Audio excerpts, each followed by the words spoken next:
How to add multiple accounts in Pinterest. Hello everyone, welcome to this channel. I'm Emily and I'm here to help you out today. So without any delay, let's get started. So first of all, what you need to do is open up your Pinterest application on your device. Make sure that you're logged into your account. Then tap on the profile section at the bottom right corner of the screen.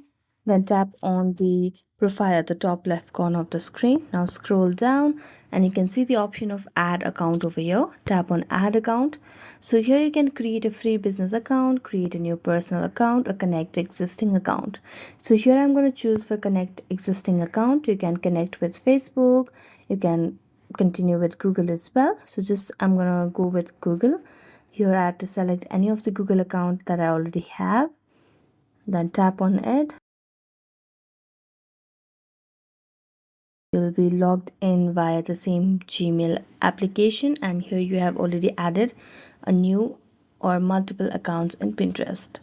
So thank you so much for watching this video. If you enjoyed watching it, don't forget to like, subscribe and hit the bell notification for more updates. That's it for today. See you next time.